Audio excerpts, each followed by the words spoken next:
from outside of D.C. To be here. The security sort of perimeter is about a block towards the Capitol. But if we walk out here, and again, I'm making sure we're safe, over there on 16th Street, down the road here, you can see sort of more of a security posture. It looks like those are police officers that are in that van. You just saw a Metro police cruiser go. So traffic moving there on 16th Street. But yes, to be sure, as we try and get Matthew out of the road here, the security posture is definitely quite a footprint up here all the way. K Street is really sort of the line of demarcation where we've seen a lot more. We saw some National Guard. We definitely saw a larger presence, certainly, as you can imagine, as you get closer to the White House, Steve. Appreciate it, David. Thanks very much. Appreciate the rundown there. We're taking an eye right now, keeping an eye right now on the presidential limo as it's made its way down what was the parade route between the White House and the U.S. Capitol. And you could see, Marissa, as it was going through, as it went inside that security perimeter, how many different perimeters there were, right? Because it's kind of like it's like a ripple when you throw the stone in the water, right? And there's various perimeters from the Capitol being at the center of them on the way out. And on the outer ones, you did see some people that were able to catch a glimpse on the side of the road. Not a lot. I don't know how much the message got out that there would be this motorcade going through right now, but for some lucky folks, they were able to catch a glimpse of that moment. Even a few got away from Trump earlier this morning. We want to go back to the Cannon House building to check in with Fitz as we get closer to that swearing-in ceremony. Tom.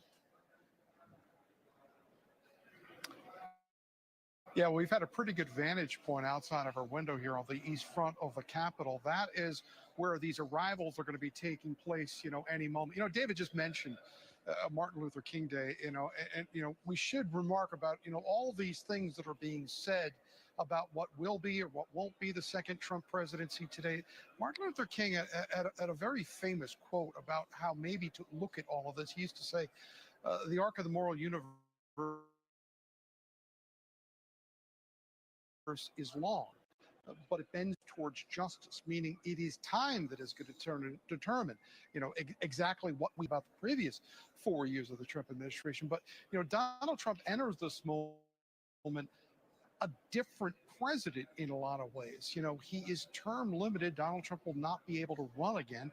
That frees him in some way, and that constrains him in some way, because, he will be able to operate from today, day one, with Republican majorities in both the House and Senate. He will be able to advance large parts of this agenda that they have laid out. But it is also with an eye toward the people that know that this is only 4 years of this administration, and there will not, the clock and the calendar be for Donald Trump at noon today. And, when you hear him say these things about we're going to get a lot of stuff done and we're going to do a lot of things, that's not hyperbole. This is an administration who knows exactly how much time they have left, and it starts at noon today. It's a lofty agenda. You want to hit the ground running. But there's also, Tom, as you've referenced multiple times, the wheels have been in motion for this for a long time. And this is quite a difference from 8 years ago, where, quite honestly, the people that were coming into that administration really didn't know what they were doing, Tom. They didn't know what they were in for. They kind of figured it out as they went in some cases, and I know I'm oversimplifying that. But what can we expect this time, knowing, with them knowing now what this office entails? Yeah, in large part, that's one question that hangs over just about every new administration, Steve, in that, you look at the team that Donald Trump has assembled here. Susie Wiles is going to be the chief of staff. Yes, she's a well-known, Republican political hand. Largely, though, her, experience has been in Florida. So how is this new administration going to deal with these, entrenched power bases in both the House and the Senate? Now, clearly, House Speaker Mike Johnson has aligned himself very tightly. So has the Senate Majority Leader John Thune. But already, we have seen a little more independence out of some Senate Republicans early on than we have seen in the House. That's a relationship we're going to watch. We're also going to have to watch, how Trump is able to maintain the energy and connection with his own followers now that he is back as a sitting president, and not as a political candidate. It's a different job. One of the hallmarks of Trump's first administration was that, up until the point where COVID hit, he was able to carry on with a lot of the traditional campaign elements we used to see. The rallies, the get togethers, the arenas. Trump carried that through his presidency, where previously a lot of presidents you'd see would have abandoned that. The moment they enter the Oval Office, Trump enjoys these moments. He enjoys getting together with his supporters. It's one of the reasons you can imagine that very quickly after this decision was made on Friday to move this entire inauguration indoors, that the Capital One Arena began to take on this larger role. It was already going to have a large role to begin with because they had that rally last night. But clearly the president-elect enjoys time with his followers. He's going to get more of it today. You led me right into our next segment. Thank you so much, as Governor Kristi Noem making her way inside, as well as Kelly Loeffler out of Georgia. I want to get to Jacqueline Matter. She's actually live at Capital One Arena, and I just took a sneak peek here, Jacqueline. I see that people have made their way in the 400 section now of the arena.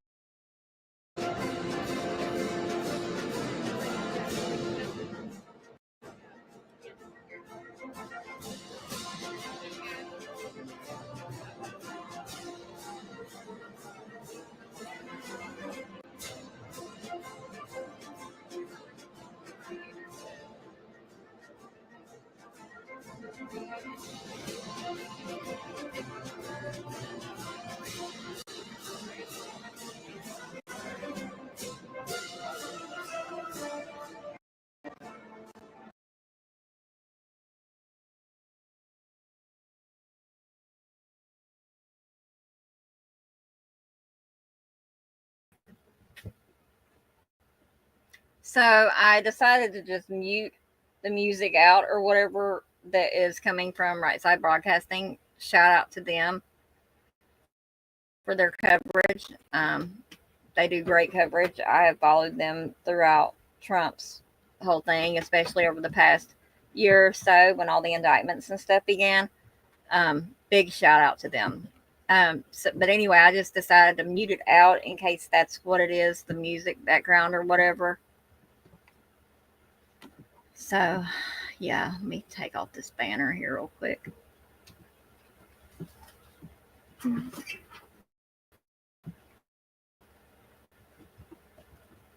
But I do apologize for having to switch streams. It happens. It's YouTube. Craziness.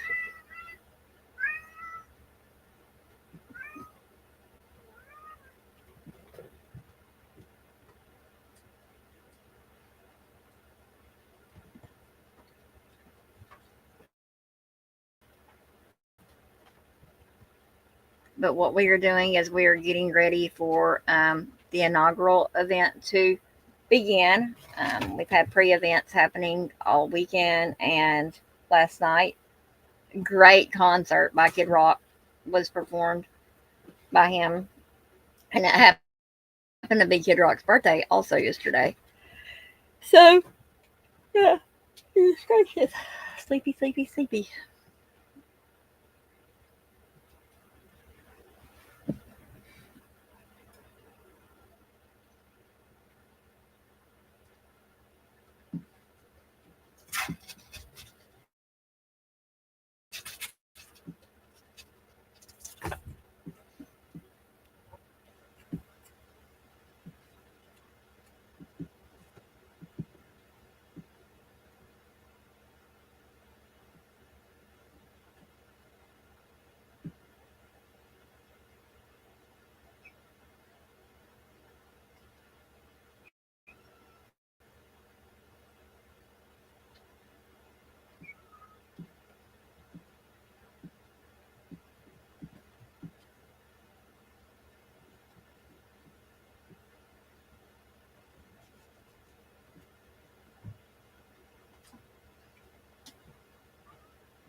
So they just called for everyone to take their seats.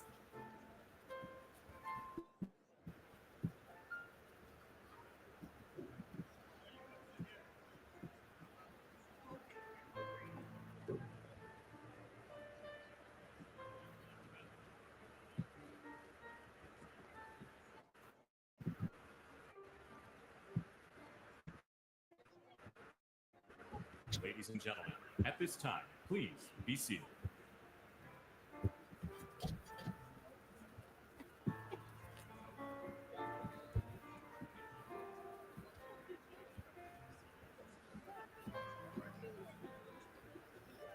I am going to mute out for a moment. That way, if I need to hurry up and mute the sound, I can.